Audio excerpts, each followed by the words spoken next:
Muy buenas a todos, bienvenidos de nuevo a Camps & More. Hoy probando tempranito por la mañana, como siempre, este 18-105 F4 de Sony.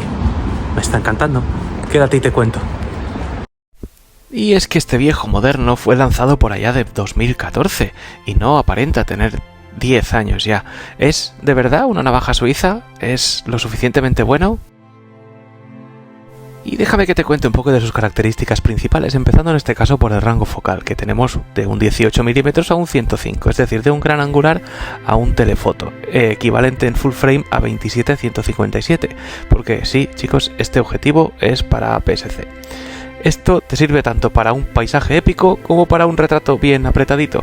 Es como si el lente dijera tranqui, que lo tengo todo controlado.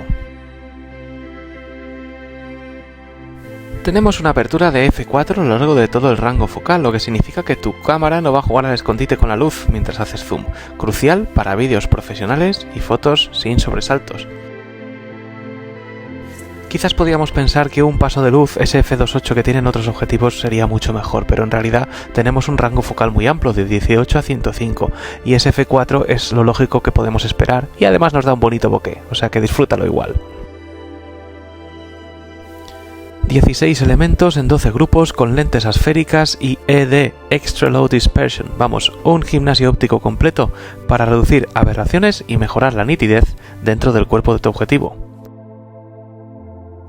Y por si esto fuera poco, aunque parezca un pequeño tanque, 427 gramos, no se extiende ni un milímetro mientras haces zoom. Esto es oro puro para gimbals, porque el equilibrio no cambia. Y si te gusta el rollo Power Zoom, este objetivo tiene un switch para hacer transiciones suaves en vídeo. Te lo muestro después.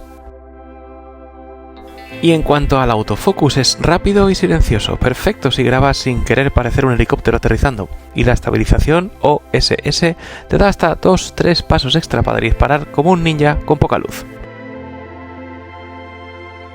En cuanto a su rendimiento, te estoy dejando diferentes momentos tomados con este objetivo, pero como verás, la nitidez a máxima apertura incluso es excelente. En el centro sobre todo, en los bordes, cerrando un poquito a 5,6 es casi perfecto. En cuanto a distorsión y viñeteo, a 18 mm tienes algo de distorsión, pero nada que un clic de Lightroom no arregle. Viñeteo, pues un poco lo mismo, se quita muy fácil lo poco que tiene.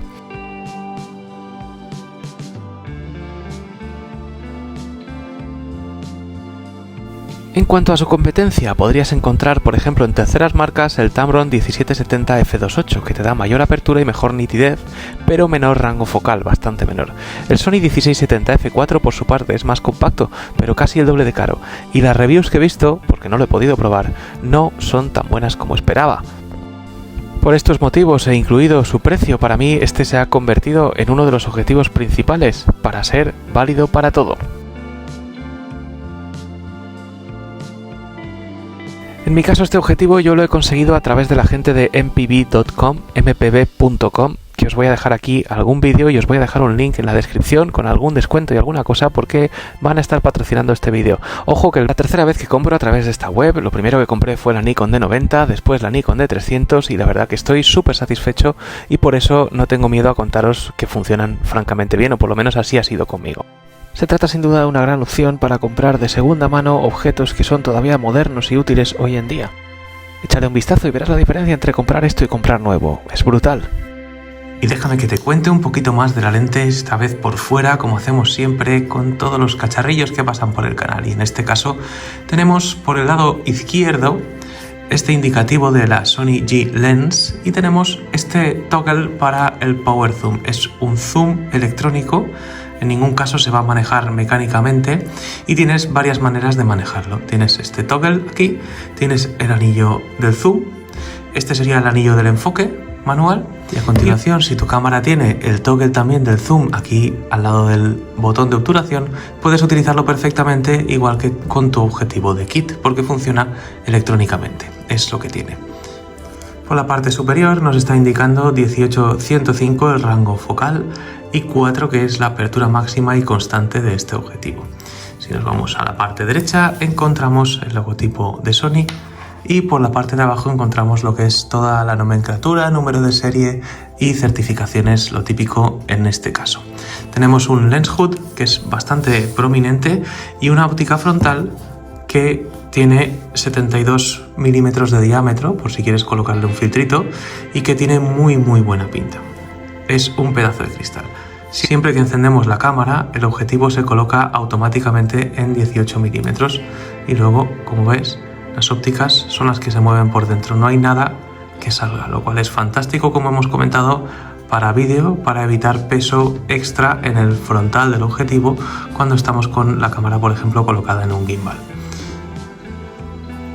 A nivel de usos del zoom, os aconsejo que si queremos hacer un zoom rápido utilicéis el anillo del zoom, como veis aquí, y en función de lo rápido que lo utilice, siempre tiene ese delay al ser electrónico, pero es muy pequeño, lógicamente. Como ves, el enfoque es rápido, enseguida está enfocando.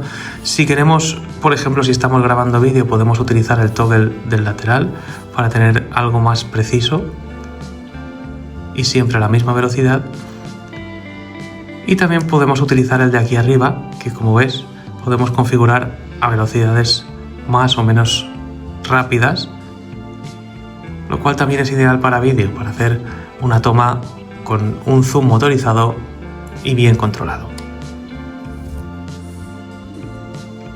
Si bien, como ves, es un objetivo bastante prominente, también es porque la cámara es sustancialmente pequeña. Estamos hablando de una Sony ZV-10, a lo mejor lo colocas en una Alpha 6700, que es un poquito más gordita, un poquito más grande, tienes el visor y ya no se nota tan prominente. Pero es verdad que para un objetivo pensado para tantos usos es fantástico y no pesa, lo cual hace que sea suficientemente portable a pesar de su tamaño. Es ligero, pesa menos de medio kilo y no te va a hacer que la cámara cabecee tanto como a priori puede parecer. La verdad es que es cómodo, fácil de llevar e incluso para fotografía callejera no es nada impensable. Como conclusión, si estás buscando un objetivo único para echar en tu mochila junto con tu cámara en esos viajes que te vas a pegar este verano, la verdad es que este objetivo puede ser lo tuyo.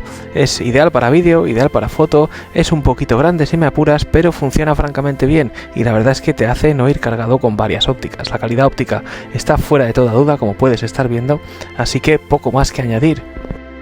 Sin más, espero que te haya gustado el vídeo. Si es así, como siempre, déjale tu like, compártelo con quien creas que puede interesarle este tipo de contenido. Como siempre, estoy a tu disposición en los comentarios. Déjame un comentario, qué te parece el objetivo, qué te parecen los resultados, qué te parecen las imágenes. Sabes que siempre respondo, así que nada, un placer estar aquí con vosotros. Un abrazo grande y paz.